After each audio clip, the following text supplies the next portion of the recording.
Hello, my name is Maurice Washington. I want to welcome everybody to another live episode of Executive Talk. Those who are watching live and those who are listening later on our podcast, thank you so much for joining us. Today's topic is: do you crash with the marketplace or do you crash with the market? As you know, there's a lot of changes, and these changes this year in particular have been very aggressive. We've never seen anything like this before, but we've also seen a response like we've never seen before either.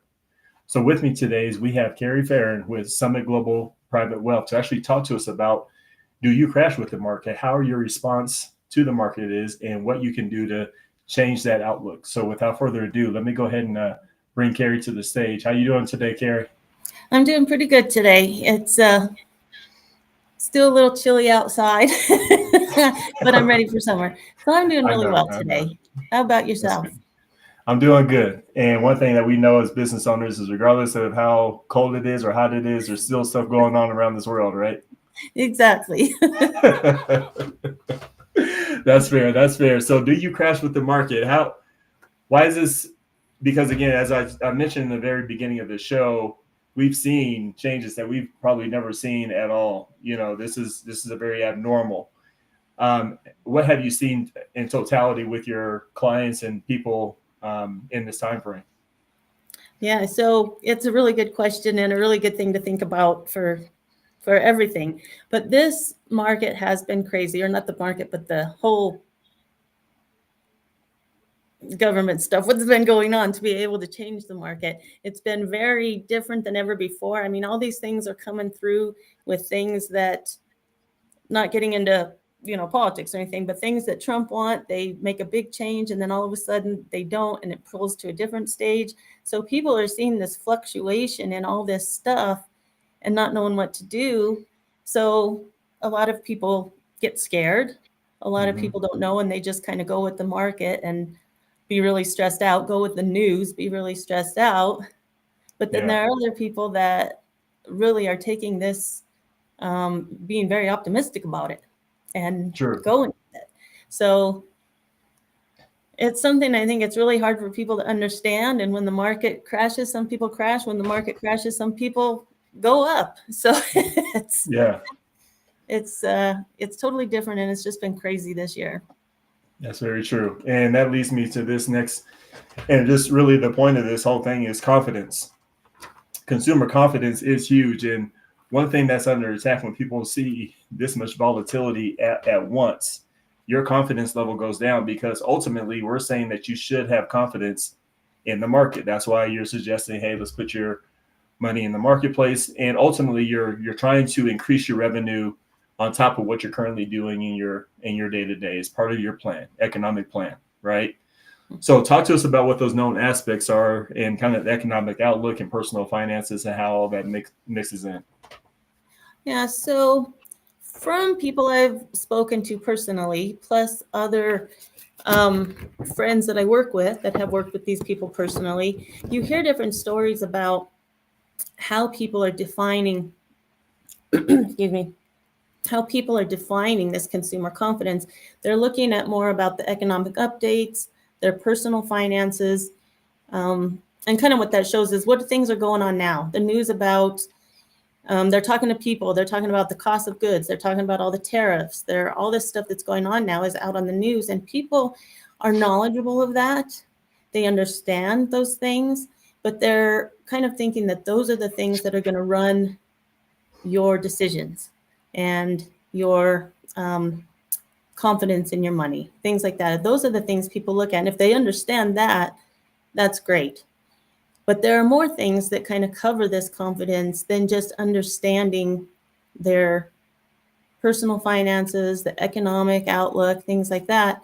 So you want to get a little bit deeper to see if really everybody really does have the consumer confidence that they think they do.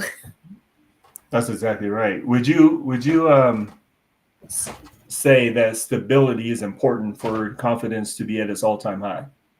Do people want to see a constant level of stability in the market in order to stay confident? Yeah, and they really do. People would love to see that stability in there and be confident.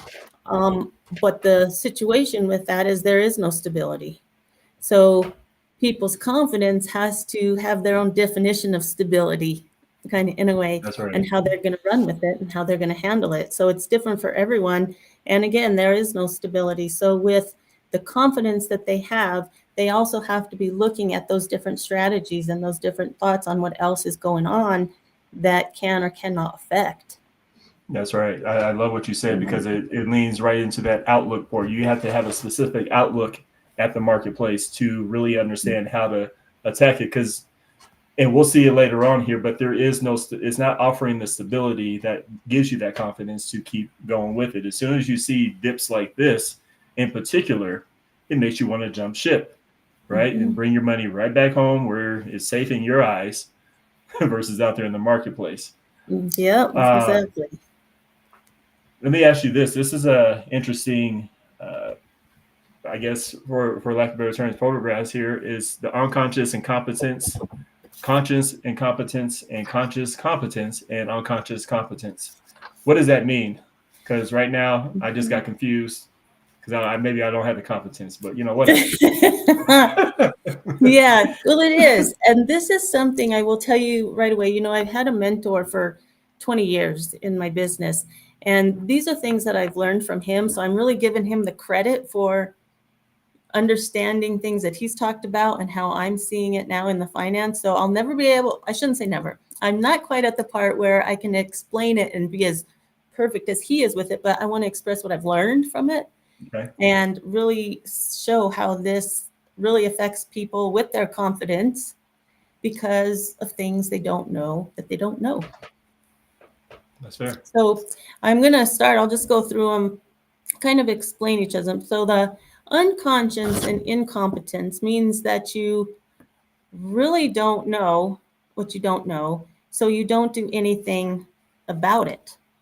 And that's something that, people don't know. And what that means is a lot of people are out there, they have a job, they're making money, but it's kind of tight. They're not really producing what they need to produce. And then they get scared because of what's going on in the market or what the news says or something like that. So what they're hearing and what they're doing with their work is not changing at all because they don't have really the thoughts or knowledge of what you're unconscious about to begin with, and then you don't know how to fix it. So that's kind of the place where a lot of people are, I think, is because they really don't know what's going on in the market. They don't know this. They listen to everybody's news, and then they're just going to turn around and say, okay, well, that's the way it is, so this is what I'm going to do because I didn't know. So it gets kind of confusing in that way, but that's where a lot of people start. But when we want to continue with growth and start learning more about ourselves along with how we work with our goals and our feelings about the market, just things like this to grow. So the next one comes up that is the conscience incompetence. Now this is the next level, which is really good. What that means is that the people are recognizing the problems. Okay. So they're recognizing that we have problems out there. The market's crazy. The news is crazy. Things are going around that just like, okay, there's something out there that's going on. However, I don't know how to fix that. It's in a way that they can't sit down and just look over everything, all of their costs, their income, what's going on, to what they can change, even though they know the problem. But at least that's the next step up because they're seeing the problem. They just don't know how to work with it and fit more into that strategy. The next one is that conscience competence. And that one is, again, now they know the skills to fix the problem. Okay. But they're not really focused on doing it correctly. For instance, they're seeing the problem of not having enough money or not having a lot of money. So they're going to sit down and look it over their monthly costs, their mortgage, their gas pay, their water pay, all that stuff. They can look down and think, okay, how can we slim this down? So they're understanding they need to have less costs. However, they'll do that, but then they'll go out for a nice big meal and a nice family event or a trip that they just do. So it doesn't really come down to solving the problem with the little fixed money going out. So again, they know the skills to avoid the problem, but don't know how to execute them.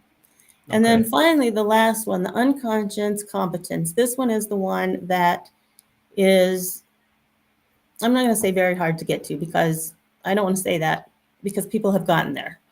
But what it is to really know what their ultimate goal is. The most successful at this consumer confidence that we're talking about, and they've reached their goals by breaking through their habits. So what that is they make the right decisions intuitively. Is that the word? Intuitively. Yeah. And there are things that they can really define the consumer confidence. And an example in that, to me, is they really have their plan together, knowing it, understanding it, and they have the ability to fluctuate with the changes. They understand that's going to be coming, but the decisions that they have made before, by understanding it, will get them to the next level without any stress or worry or understanding what's going on. And they're optimistic and they know how to work with it. Right.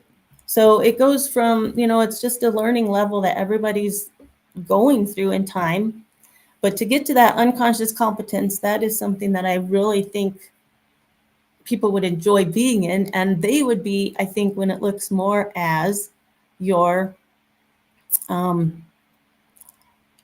confidence will go back up. And that's how it all kind of runs together. That's how I see it. And that's what I've learned. And I think it's a great example to really show how people are looking at the money, how they're spending it, and how they're reaching their goals. Gotcha. And so this is good, because this is the direct relationship to when the market is volatile, their response to the market, right? You're going to fall in one of these 4 categories. Is that what I'm understanding? Yeah. For instance, a lot of people are seeing, oh crap, the market's going down. I see that's going down, but what can I do to help me through this? Got it. It's like on that side. And then the other side is seeing, well, I know what I can be doing when I see this, but I really don't know how to do it. So it's either seeing the problem and doing something about it, or seeing the problem and not knowing what to do about it. So there it is. Okay. And they just sit there, and that's where the stress comes in. I really believe that's where the stress comes in. It's like, okay, I see this problem, but what am I going to do about it? Or am I doing what's going to solve this problem? Yes. It's just, you're on both sides of that. I like it. All right. Well, then let me ask you this question here, because you gave us also another tidbit here to think about. Is real confidence present? Is this a litmus test for everybody to actually look at themselves and see if there's truly real confidence present within themselves as they're in the marketplace, or present with the plan that they have? What are you getting at with this?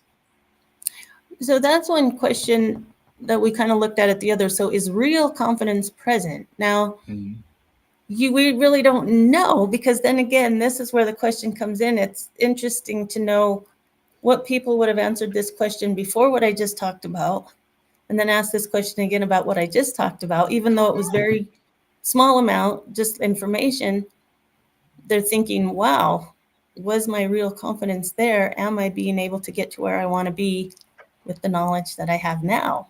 Yeah. So I don't know if a lot of people have that real confidence with them, or if they find out later they don't. So it's just, what I think it is, it's a big question on what people think confidence is, and then what they're seeing, what's happening from their decisions that they're making.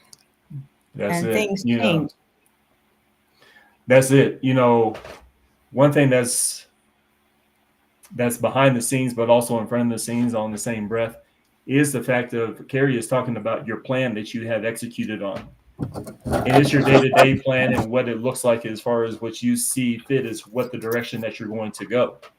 Because everybody has had a vision in your 20s. All right. We're all watching. If you're 20, you're starting a vision, right? If you're in the middle of that, you're in the middle of your vision. And the confidence is coming in, and it seems like Kerri's talking about a lot about is confronting your plan, right? Because the market is crashing, does your plan crash with it? Because it seems like you still have a goal that you need to achieve. Am I on the right track with what you're saying here? Oh, definitely. Yeah, everybody's on that goal. They want to achieve it. But like you're saying, that's things change. When you're at 20, your goal is totally different than you were at 40 or 50. Yeah, And when you look back at these changes that you could have made that you didn't, or the good changes that you did, you'll reflect in the back going, okay, was my confidence really good when I started this plan? Is it that's right. still Okay, good now where I am now? And it's like, that's right. we got to double think on that. And that's huge, folks, because those that are watching, you want to make sure you understand we are really, again, we're talking about your plan because you still have something that you need to execute on. You still said that you had a goal of 65, 67, or whatever the age may be to retire, if that was your goal. So if the market crashes, are you going to crash with it? Is your confidence going to crash as well? And ultimately, it seems like it can't. You have to have a stable confidence as well, even going through some of these storms that are happening in real time. Um, this is another good point, and I want you to really take this away because obviously this one gets me going. You got me fired up now. So rising confidence and also sabotaging success. What have you seen during this time frame? So I like this example because it really shows different people, their actions and their thoughts on everything. But this really gets fluctuating during this last, what is it already? June. So we're going on Yeah, our sorry, June. 6 month. Yeah. And I've seen this go up and down, up and down. But what I learned from this also is a lot of people are right in the middle of this, which is more of a comfort zone. They want to be warm. They want to have the comfort of where they are with their money, along with any other things that are going on in their life. But sometimes then they're going to see, okay, the market's doing great. I'm going to be putting all this money in. I'm going to be doing all these things because I'm going to have all this money. So they just continue to go up and up and up, and it gets really hot. When they get to that level, it's kind of like, okay, I'm going to calm down now. I got to put the air conditioner back on to cool down. So then it goes down and they get back into down on the bottom in the green where they're starting to sabotage the success that they just made because they want to relax and go down and be comfortable. But then once they're down there, they're seeing, oh my gosh, I'm too low now. Now I'm stressed out again. So let's start rising again. So in many situations, whether it's good or bad, people like to stay comfortable. And that can really affect people's decisions on what they make for not only the investments that we're talking about and their confidence, but I know we spoke earlier about an example that can make people think different about this is, for instance, myself, I run marathons. If I have one coming up and I want to race really hard, I have the best run and everything, then I'm going to go way up here into this red. And I'm just going to work my butt off to be able to get to where I want. Yeah, I'm going to be out there every day doing this. And then all of a sudden I'll come to this time like, okay, I'm doing good. I feel good. I'm going to start relaxing. And then all of a sudden it starts going down. I'm in my comfort zone still doing okay, but I continue to go. And now I'm down here sabotaging my success because I had all of that going on for me up on the top, that now it's like I have to work really hard to get just back to comfort. And I think that when you look at it that way, I think it helps people understand more on where they're going with their money. If the market's doing really well, people are making a lot of money, they're going to be way up there. But then all of a sudden something happens, you fall down, and you've got to get back in that comfort zone. And that's right. I think, is changing it. It changes a lot of people's thoughts and beliefs and everything change during this. And it's always going to get hot and cold, but everybody seems to just want to be right in the middle. Yeah, that is so true. And she's talking a lot about people's habits. This is the human nature habit that she's talking about. And to find yourself in the middle is a lot of where we try to stabilize. It's interesting. When we're younger, everything is hot. Everything is, we want to rise to the top. Your whole vision is rising to the top, getting married, rising to the top, having kids, having rising to the top. Having an XYZ amount of job, the house is all about rising to the top. But as you notice, the older you get and the more life hits you, you try to find that middle ground, right? The dangerous part about the middle ground, folks, is that the middle ground is closer to the bottom ground.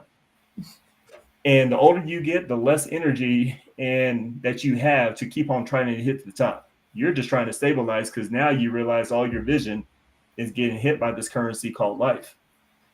And so there's a sabotaging of success. And it's, and speaking to Kerri, one thing that this reminds me of is kind of like working out.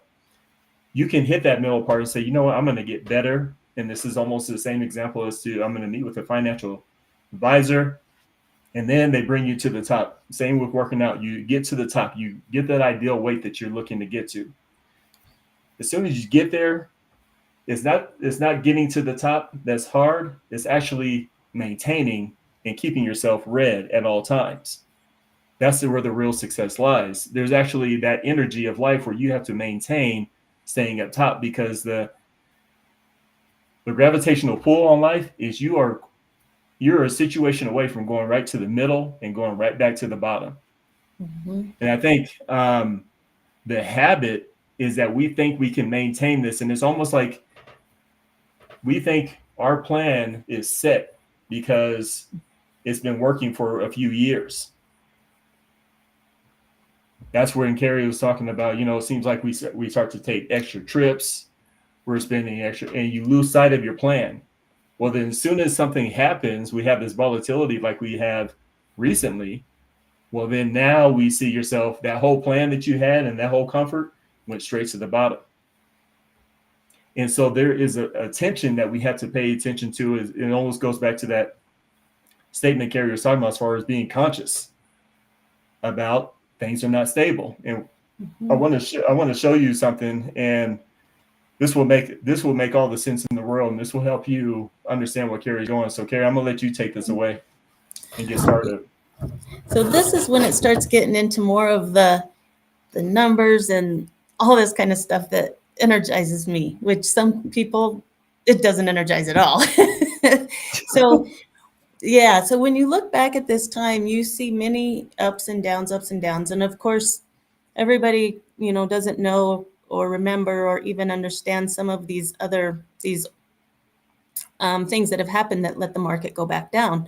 But as you see, when it goes back down, it comes back up. Now, this is like totally common for the market. It's always going to be going up and down because of fluctuations in the market, things that happen, like the coronavirus that we had, that totally changed. And that wasn't even planned. People didn't know that was coming. However, because of the history of all these things that have happened, the people that are knowledgeable of it, understand it, they know that that's going to go down sometime, but they're going to be well prepared for it because they've had it before, they've planned on it, they know what's going to happen. And so some of these people even put more money into the market when it's going down because they understand the sell high, buy low kind of thing. You can get in that market and go, and it doesn't stress them out.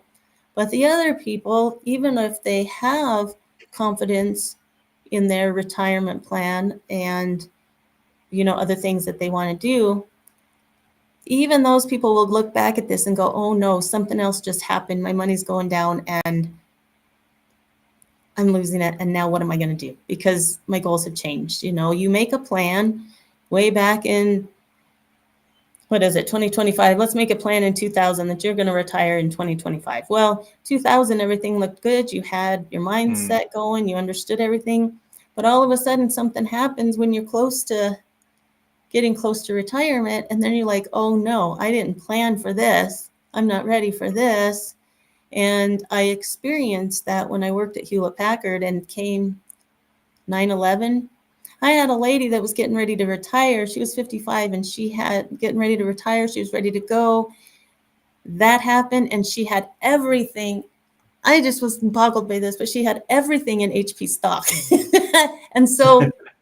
And I was just like, so kind of in that situation, she was all ready for it. She thought she had it planned, kind of knew what she was doing. And when that happened, what are you going to do? Because people weren't expecting that to happen.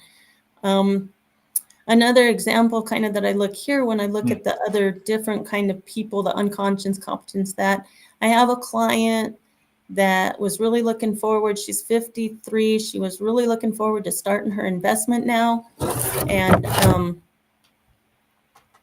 And so she did it, she started it, and then all of a sudden these other things happened and her market started going down. So she took her money out and went on a vacation. And I'm just like, so you freak out because your market's kind of going down, you're losing money, but instead of just understanding it, knowing how it works, watching the historical numbers of the market going back up, she instead freaks out and takes it out.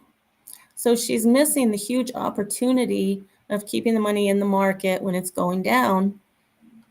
And people don't understand that. They don't understand the future of making that money back. So you really have to understand the market. It's always going to go up and down. Things are always going to happen, but you need to be prepared for that.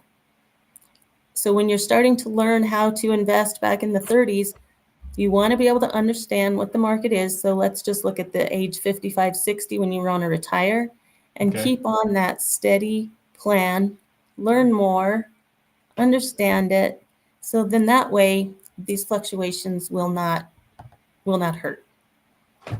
That is true. And Gary, okay, good. There you are. We just heard your voice, but we see you now. But that's okay. I'm gonna. Oh, sorry, I don't know what I was doing. Yeah, it's okay. We're here. I want to point to this. I want everybody to look at what Kerri has talked about as far as this map is huge. Here's the way that I'm interpreting it, and Kerri, you can absolutely correct me if I'm wrong. But this little line here looks very obvious, or it looks not obvious, but it looks very familiar. It looks like the stock market. It is no different than the stock market. And what we're seeing is a history of U.S. decisions and life changes around the world that have caused fluctuations. So the crash in the confidence that we're looking for is unstable because this graph shows that unstable is right here. This shows that there's going to be periods of time of stability, but there's also going to be periods of time of instability. So in those periods of time of instability that we're seeing, this is where Kerri has talked about last month of having a portfolio to perform regardless of where the times are. Because ultimately, we had mentioned it before earlier in this conversation, no matter what is happening in life, you still have a life that you need to execute on. There's a plan in place that you have to execute on, which is you got to live.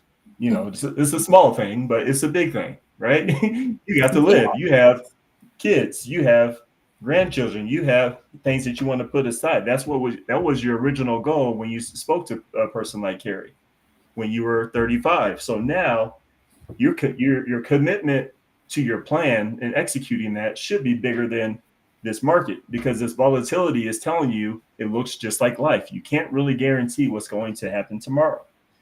Nobody woke up and when COVID hit and said everything's fine. We had a whole country meltdown as to we stopped working, and we had to readjust.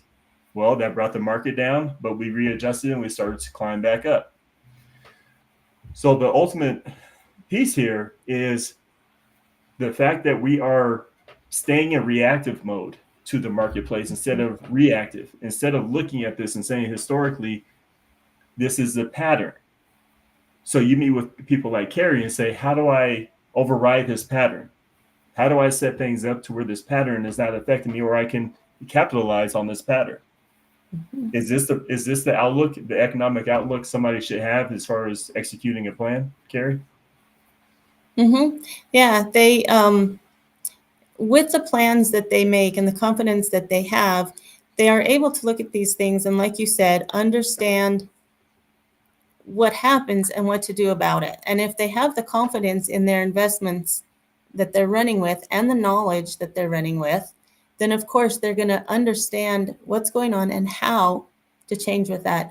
And there are different options that you have in your investment. So when the markets go down, you have those options to make those changes.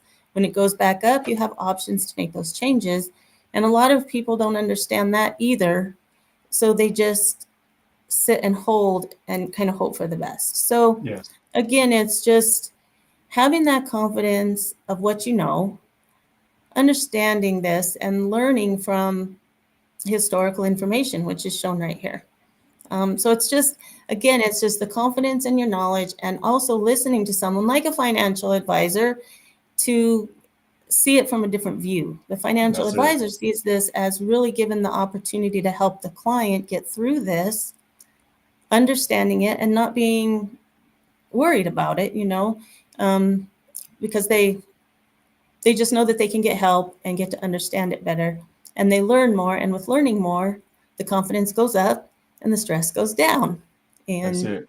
so the more you understand, the more you work, and we all know that it's going to change again. We just want to be ready for it next time, be well prepared to at least have the comfort of it and the confidence. That's it. And remember, folks, you're too close to your own plan sometimes. You need to have somebody out from an outlook, look at it to see if you're on that right track, regardless of where everything is. And that's where Kerri comes in to actually have that conversation. You had also presented to us, Kerri, the mental difference. And you want to go ahead and break down this list to see what those mental differences as far as a response to market conditions such as this? Yeah, so this is one thing I like to talk about because it has to do with mental, and it's how different people see different things and how they react to them. And if everybody knew all about this, then we'd have everybody knowing everything, but we don't. And it's so That's people right. just That's have to right. look at things differently than they do because again, they might be in those different confident levels of what they know or don't know. So it doesn't go against anybody. It's just how things work. So I want to look here. We're kind of looking at the wealthy and the middle class. Okay, now this is not really looking bad at any of it is bad, but you want to look at the wealthy. We've got the millionaires out there, but they've made these decisions. And then we have the middle class, which is not bad at all. It fits most of us, and we're able to just go through with our decisions. But the reason that the wealthy and the middle class are different is when I look at these, we'll go through them each one. The wealthy do the wealthy investment. They understand how to invest. They understand what they're getting into, and they want to be out there taking advantage of it. The middle class, in the other way, they want savings, and we have savings, but they're not future savings. They're looking more like, okay, what do I need to have in now so that I can use now or in the near future? They're not looking at wealth for benefit for their beneficiaries, for their families to go on. They're not looking into the future. The next one is the asset accumulation to the active income. The wealthy, it's in the market. They want to keep in the market. They're going to keep the accumulation to continue making money in there. But on the other side, it's active income. So the market's out there moving. It's making money. Their assets are growing. But all of a sudden, they need to bring some out and go spend regular bills that you have or go on a vacation or doing something like that because your investments are active and they're coming to you. The other one is the debt to growth wealth is a lot of their debt are positive debt. They have their money out there, but it's growing and it's bringing in the wealth. The other one is debt for consumption. Unfortunately, the other sides go on debt. Their credit cards go up, loans go up, everything goes up just for you to be comfortable in your life. Yeah. The next one, financial education. These are people that are really going out, reading books, listening to millionaires talk, learning about really what financial education is. The other one we have is traditional education. It's what we went through in school, how to put money aside, save it for a rainy day. So we just have that traditional education of money, how it works and how to save it. But the next one, like I said, the financial education is really looking into the wealthy people and learning what they're doing. And then finally, that powerful networks compared to isolation. Their powerful networks are they're hanging around other people and have relationships with other people that have these huge goals, and they're around the same kind of people that you want to be like. The middle class is more like isolation. We hang out with kind of the bike. And what I'm saying about that is that saying is you're like the people, the 5 people that you hang out with. And so the wealthy like to go and hang out with the wealthy, get relationships with them, and in that way learn from them. Again, it's learning. It's your financial education to let's go learn some more. Yeah.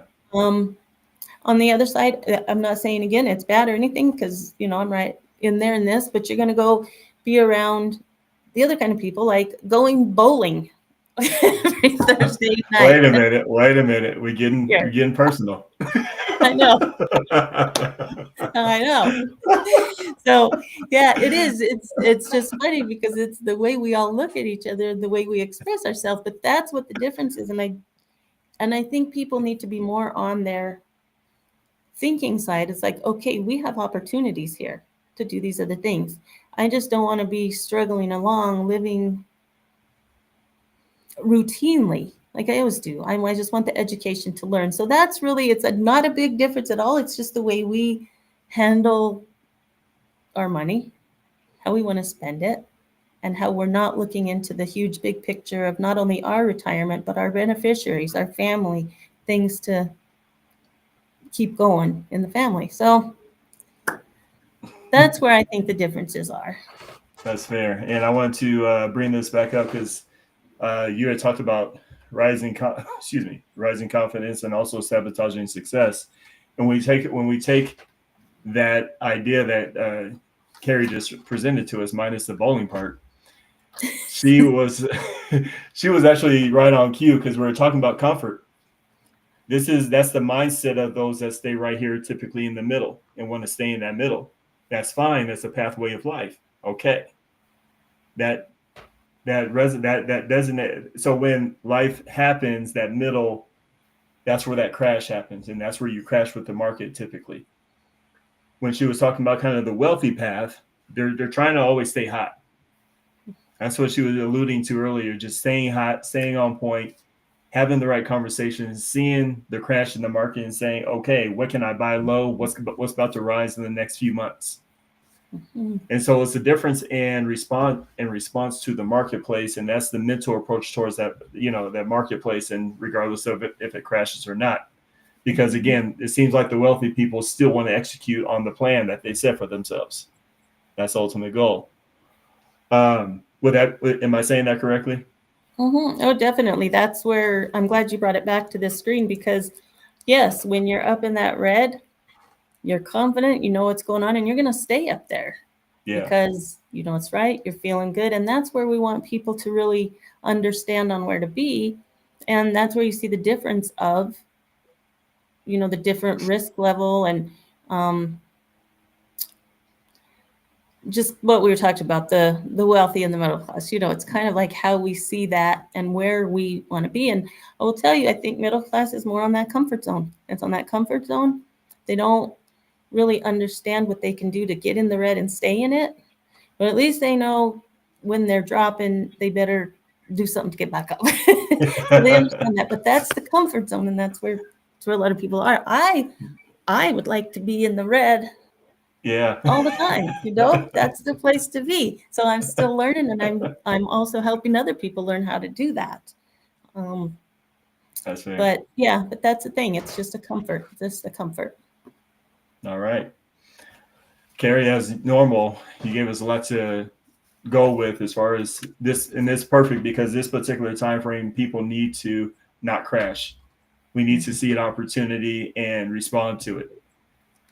What do you want people to take away after today's show? I'll go ahead and give you the floor. Okay, great. I just love that. So yeah, I think what we just talked about, I really get into because of things, like I said, I've learned from my coach and things back then, and I get really excited about it because I think that's what helps people the most. But we have like roadblocks, and the roadblocks is what's keeping us from our confidence and putting us in that certain confidence level. So we really need to be able to react to that and learn about it, get the confidence back, and then go forward. And one of the things that people have is they really feel like they have confidence and money saved, but when it comes down to trying to really keep it up to date and continue to learn, continue to make changes, all of a sudden they're too busy. And there's always something going on before being able to actually sit down and keep planning your future. People will sit down and plan for vacations, but a lot of the time they're not going to plan down or sit down and really look at their future plans and their savings and what they've already had. So they need to keep that as a priority. And the one other thing I like to share that I think is interesting is the comment that Trump made recently about you can only buy one doll. And I don't know if everybody heard that, but they were looking at the money and how people need to start saving. And I think if you're on that level that you really know what's going on and you have the saved money, then you can continue to buy what you want to buy, or you were smart enough a long time ago to be able to plan on that, to know what you can and can't buy. But on the other side, the people that don't have the knowledge and know the knowledge, they're just going to sit back and say, okay, what I'm told is I really can't do the things that I want to do because I'm just not going to get there. And so that's how, when little things are said, a lot of people get different views on their life. And what I just want to make out of all this is, again, to get out of that roadblock, look at these other options and learn how to be confident and continue, because even the people that are confident, they're the ones that are continuing to learn, continuing to plan, and also look at other possibilities that are out there. So that's just what I want to share with everybody, is to get in that confidence, talk to someone that can help you with that, learn more about your future and how your money's going to work, and hopefully everybody can get closer to where they want to be after this just talk show we had. All right, and that's exactly what everybody's going to do, right? All right. No, all seriousness, again, Kerri, your conversations are always timely, and I want to thank you for your foresight in having these conversations to help people move through. This is not a comfortable time for a lot of people, but it is ultimately a job to get people comfortable, because people have to have somewhere to go. So I appreciate you taking the time out of your schedule to address these issues and help people through. So thank you for all that you do in the marketplace. All right. Thank you very much. All right. We'll see you next time. All right. All right. Bye-bye. All right, folks. Again, thank you for your attendance and watching the Executive Talk show and listening to Kerri to hear what she has to say. This is the moment of truth and Kerri was really honing in on the issue, which is your plan versus the market. Do you still need to execute on the plan regardless of what the market is doing? The answer is yes. When you're up in age and you're in that 50-year-old age or so on and so forth, there's a certain time frame you don't feel like trying to get it going again. You have a plan that you need to execute on. You have people and resources such as Kerri to actually help you get there and stay there through portfolio and other options that you can choose instead of just crashing with it. We have the ability to see what the U.S. market and over time has always been. It looks just like the stock market. It's just decisions and changes and this and that and the other. The volatility has always been there. So the question is now, what do we do? How do we respond to ensure that we still move forward? Because it's not okay for us to emotionally take in these hits all the time. It's responding to it and knowing that the hits are going to come. How are we going to position ourselves to be proactive in that? And I want to again thank Kerri for addressing that, because this is the mental shift that we need in order to be successful. But again, thank you all for taking your time out of your schedule to listen to this show. But Kerri and I, we actually have to get back to work. So we'll see you next time. Bye-bye.